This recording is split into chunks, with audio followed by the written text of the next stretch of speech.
Claro que sí, suena esa melodía tan misteriosa que compone esta obra célebre de Carl Orff, escrita ya 35, 36, y que llamó Carmina Burana, con K en latín, es canto, y Burana es de Burá, así que cantos de Burá, para aquellos que tienen más información y para aquellos que no quieren tanta información, bueno, saber que vamos a meternos en un lugar lúgubre, tenebroso. Yo ya te veo metido abajo de la mesa. De la cama. De la cama, en este caso, bueno. Lejos del armario, porque, viste, generalmente en las películas de terror el armario no suele ser un lugar muy respetado, muy querido.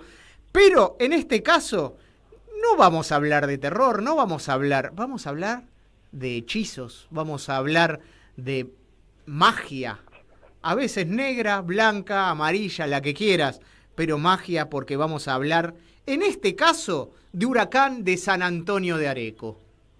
¿Querés escuchar esta historia? Dale. Mira, vamos a hablar, porque es una historia que, como siempre decimos, es una historia real, lógicamente escondida, pocos se atreven a reproducirla, pero Huracán de San Antonio de Areco tuvo una historia muy particular con un mano santa de la ciudad. Resulta que un día, previo al comienzo del Regional del Noroeste, una competencia que iba a otorgar 8 ascensos al Regional A, lo que hoy sería el Federal A, se presenta ante la sede un señor al que se lo conocía como Don Carlos. Vos no eras, ¿no? No. Muy bien, muy bien. Y se ofreció como la solución para que Huracán terminara con la hegemonía de River de esa ciudad, de River de San Antonio de Areco, que temporada tras temporada obtenía el campeonato y era el que lograba el ascenso.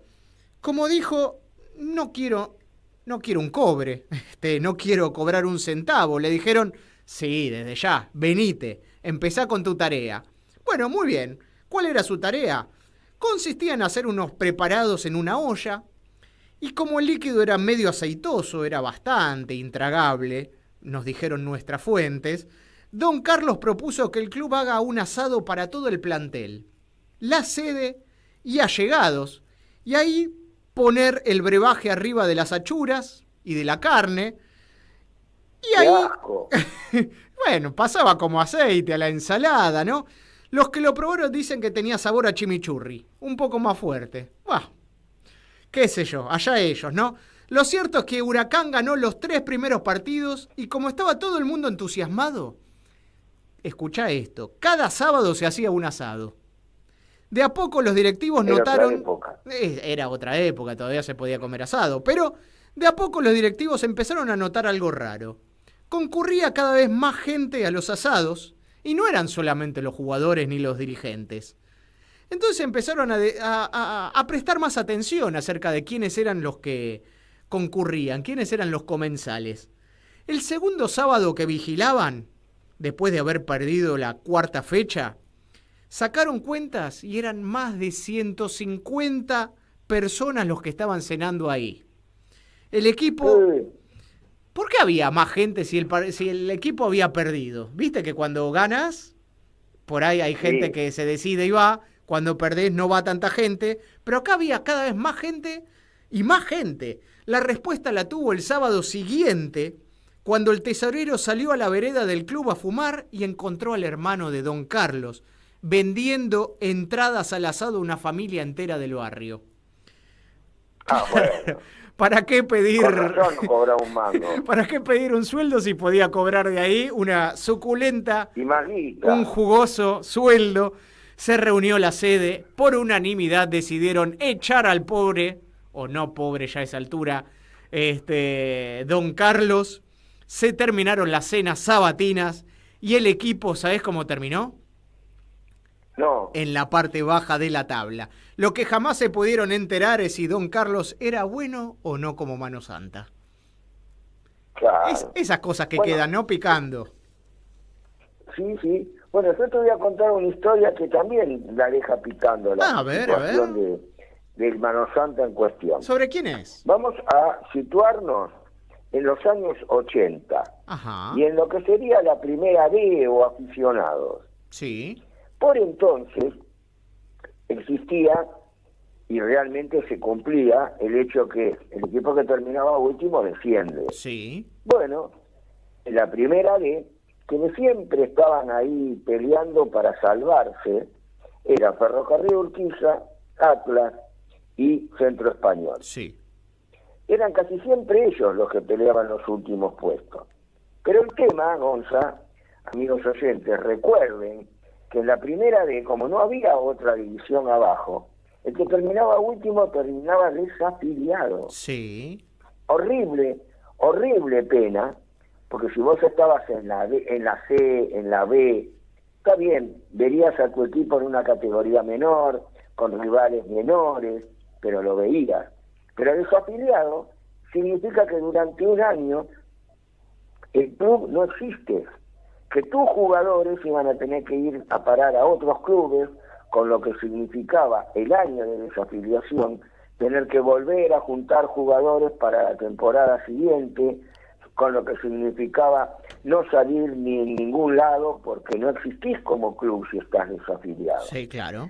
Con esa historia, con esa espada de Damocles encima, los directivos de Atlas empezaron previo a la temporada siguiente a ver cómo podían hacer, tratar de armar un equipo competitivo, etcétera. Pero se les ocurrió la idea de tratar de localizar y contactarse con un mano santa de la zona oeste, Ajá. más específicamente de la zona de Moreno, de apellido Santillán. Mira. Lo ubicaron, le dijeron si podía venir al club, que querían hablar con él, y bueno, el día que se tenía que presentar, se presentó con una carpeta muy pulcra, muy bien hecha, en el que constaba las cosas que él quería hacer por el club, se decidió el dinero que quería cobrar, exigió solo dos cosas. A ver. Primera y principal, que el contrato sea anual. O sea que los torneos en esa época iban de marzo, abril a diciembre. Entonces, previo a eso, quería su contrato anual cobrando mensualmente la plata que se le había estipulado. Y por el otro lado, lo que quería era el total y absoluto libertad para que su trabajo pueda rendir frutos. Bueno, se decidió aceptar, firmó el contrato, todo lindo, a la semana se presentó a los entrenamientos, habló con el director técnico, le explicó que iba a empezar su tarea post-entrenamiento diario. Bueno, el director técnico no tuvo ningún inconveniente, terminó, los agarró el Santillán, los llevó a un costado, separó el plantel en dos partes. Delanteros y volantes fueron a la punta de un córner. Sí. Y defensores y arqueros delante de uno de los arcos. Les dio a cada uno de los integrantes del plantel un delantal blanco y unos vendrían a ser como si fuesen hojas manuscritas que tendrían que leer, no en voz alta, leer ahí en el estadio, pero después llevárselas a su casa, releerlas, y al día siguiente, primero y principal, opinar sobre lo que habían leído, dar su opinión sobre todo. El tema que las cosas que le había dado eran, para cada jugador, un capítulo de un libro de esoterismo y un capítulo de libros de espiritismo. Bueno. Así estuvieron por semana, o sea que practicaban fútbol y después iban a estudiar. Empieza el torneo. Las primeras 6 fechas fueron 6 derrotas al hilo, con 3 goleadas. Bueno. Vos calculás que todo el esfuerzo que se estaba yéndose al balde. Pero entonces los directivos desesperados, sí, los proyectos hay que respetarlos. Con Santillán. Sí. Claro, para ver dónde estaban parados, ¿viste? Bueno, pero Santillán los madrugó. Le dijo, miren señores, en la semana yo estoy con esto, vamos a reunirnos el sábado previo al partido a la 1 de la tarde. El partido empieza a las 3:30. Perfecto. se reunieron ese sábado a la 1, no faltó nadie de la comisión directiva, incluso el presidente, etcétera. Pero Santillán tomó la palabra y les dijo: miren, señores, ustedes tienen un equipo en que son todos herejes. ¿Por qué? Porque no creen en lo que yo les doy para leer. A tanto llegan que siquiera me balbucean, porque no sé si llegaron a leer todo lo que yo les di a cada uno como capítulo, y al no tener fe, en la cancha se demuestra lo que pasa. Están perdiendo siempre. Así que me voy del club hoy. No hubo forma de convencerlo de lo contrario. Bueno, Mirá. así terminaría la historia, pero resulta que 2 meses y medio después, en la institución llega una carta de documento firmada por Santillán por querer cobrar todo el contrato hasta fines de ese año.